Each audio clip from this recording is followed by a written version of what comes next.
give you a little piece of understanding about something. Sometimes it sounds to you like we're talking about two cut and dried world, in the vortex and out of the vortex. And in the vortex being non-physical and out of the vortex being physical. And those are not the distinctions that we're making at all.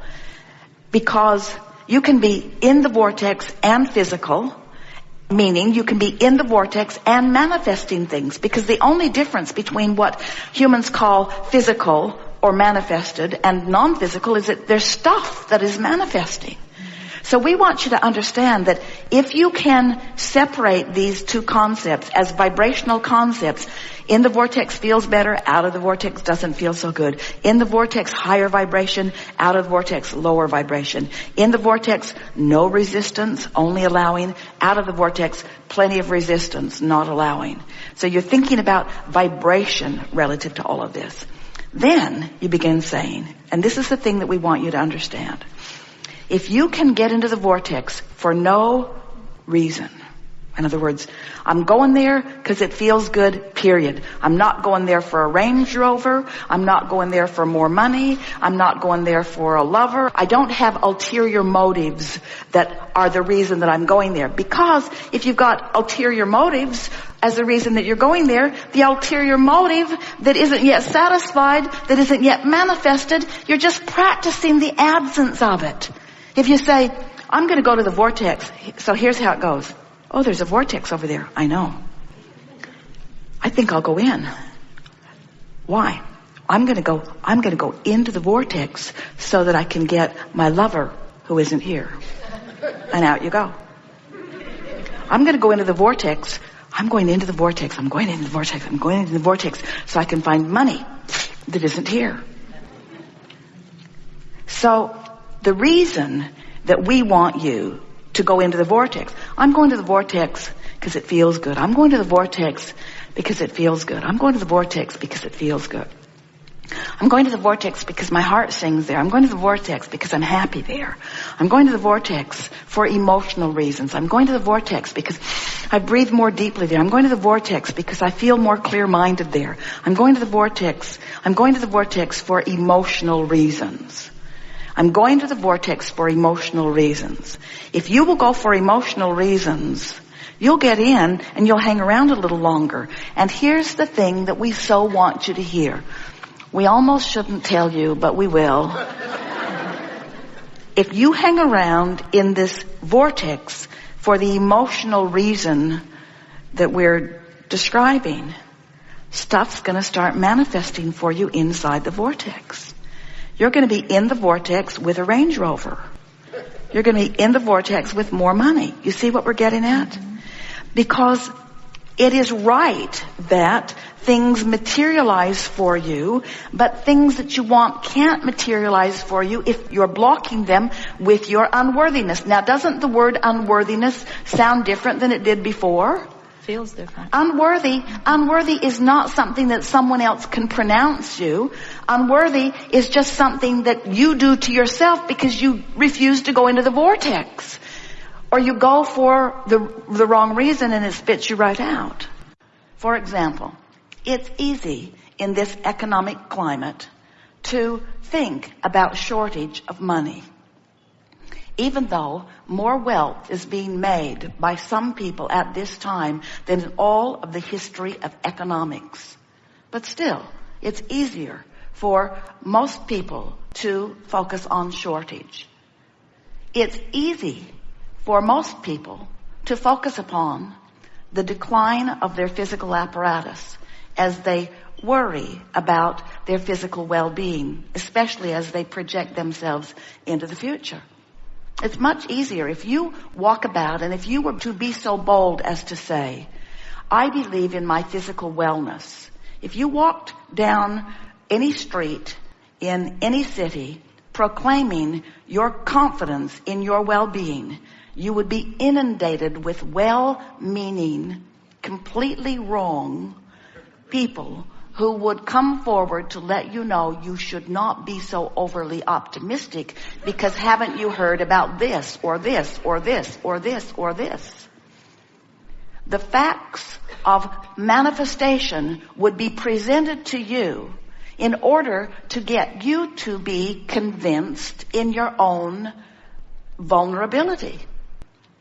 And we want you to understand that even amidst all of this pessimism, it is astonishing to us to see people frantic about a healthcare system that from our point of view, you want never to need.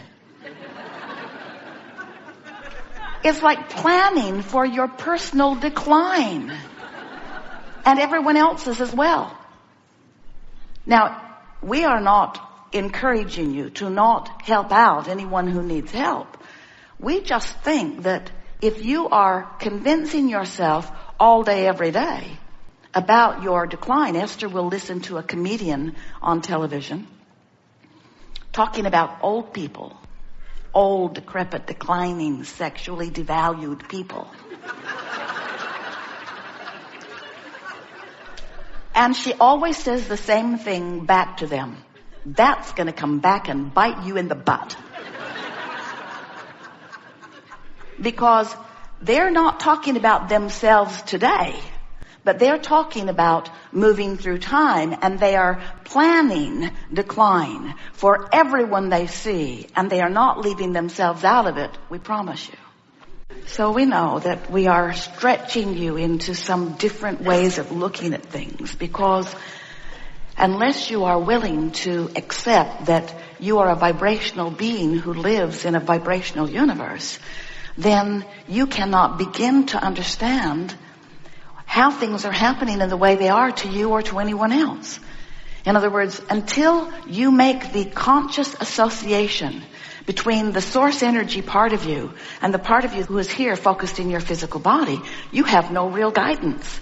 You can't begin to consistently move in the direction of that which you are becoming. Most physical beings, almost as soon as they are born, begin monitoring their behavior and measuring it against the results that they get from other humans. So if you behave in a way that pleases the humans who are near you, they smile and they reward you with words and behavior. But if you displease them, you know that right away too, because they frown and they withhold and they punish.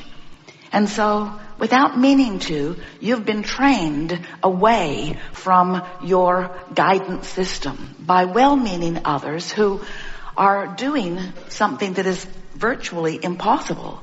They're attempting to sort out all manner of manifestation and put it into piles of good and not so good and less good and really less good and terrible. They've sorted out these piles, and then they join together in groups as they try to protect their piles. It's such an interesting thing, the limitation of these piles. And what we're encouraging you to do is, rather than trying to join the group with the loudest voice or even the group with the strongest influence on you for whatever reason, we're encouraging you to try to let go of the influence that others have set upon you while you reach for the influence of the source within you.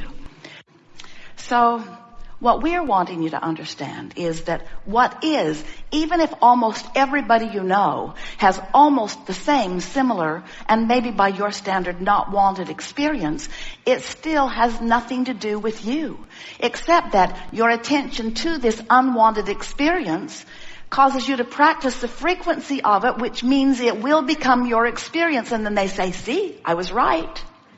And we say, you weren't right, you were influential. You influenced people into a vibrational pattern of thought that did not serve them. And had they been aware that the emotion that they are feeling is their indication, it's not serving me now, it's not serving me now, it's not serving me now, it's not serving me now. And if you cared more about how you feel than about being politically correct or medically correct or statistically accurate, Esther will say, but Abraham, it's true. And we say, do you even know what those words mean? It's true. It's true. Do you know what it's true means? The phrase, it's true, simply means somebody gave their attention to something long enough to achieve a vibrational alignment with it, and law of attraction gave them what they were thinking about. That's what it's true means. If we were standing in your physical shoes, we would at least add another phrase to the words, it's true. And that other phrase would be, it's true and I want some of it. It's true and I want some of it. Because if it's true and you don't want any of it, it being true is not good enough reason for you to give your attention to it. Play it for a little while, over the next 5 or 10 days. It's true, but I don't think I would like any of that. But it's really true. But I don't think I would like any of that. It's going to be quite shocking to you how many things you give your attention to that are true, that you don't want to activate in your vibration, but you are because it's true. And we're encouraging you today to find a new criteria, a criteria that the source within you has found long ago. The criteria to give your attention to something is, does this that I'm holding as my object of attention resonate with the true core of my being? In other words, does it feel good when I think about it? This thing that I'm focused upon, is it in such vibrational sync with the source within me that when I focus upon it, I'm wide open to the energy that creates worlds, allowing the cells of my body to accurately communicate with one another, bringing me thriving resonance and well-being. That's the sort of truth we would encourage you to look for.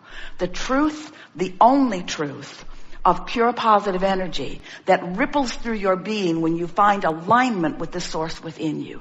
That's truth. That's truth that will serve you. That's truth that will refuel you. That's truth that will rebalance you. That's truth that will give you clarity. We want you to realize that you were source energy before you came forth into this physical body. And a part of who you eternally are is focused now here in this body. So here you are, just like you knew you would be, sifting and sorting and expanding, coming to constant new conclusions about what would be better, how the world would be better, how government would be better, how your community would be better, how your body would feel better, how your personal circumstances would be better, how this relationship would be better, how that situation would be better, all day, every day, launching those rockets.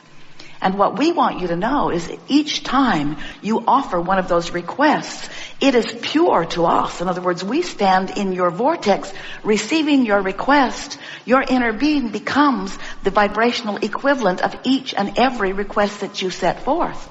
But as we said at the beginning of our conversation here with you today, often you don't go with your rocket. You stay outside the vortex, so to speak, justifying why you need or why you want the improvement. And as you beat the drum of the injustice that you're living, I don't have enough and it's not fair, and I've never had enough and it's never been fair, and those people around me don't have enough and that's never been fair. What you do, you don't mean to, but what you do is you keep active in yourself a vibration that prevents you from joining the vibration of your desire. That's why your desire doesn't feel good to you. Your desire doesn't feel good to you when you doubt it. Your desire doesn't feel good when you don't believe it. Your desire doesn't feel good when you don't feel worthy of it. Your desire doesn't feel good when you are in a state of blame or guilt or anger or frustration. But as long as you are feeling negative emotion, it means you're not up to speed with your desire. And that's logical in many cases, isn't it? Because what's been happening and what you've been observing is usually the reason that you're offering the vibration that you're offering. Most people are responding to what's happening around them. If someone is rude to you, maybe somebody you love, maybe somebody you don't even know, but if someone is rude to you and you observe their rudeness, you usually have a knee-jerk response to that. And if you keep it up, you're going to develop a pattern of believing that people are rude, or of believing that you are inferior in some way and attracting it. In other words, you're going to get a complex if you keep focusing upon things that keep happening and keep them active in your vibration.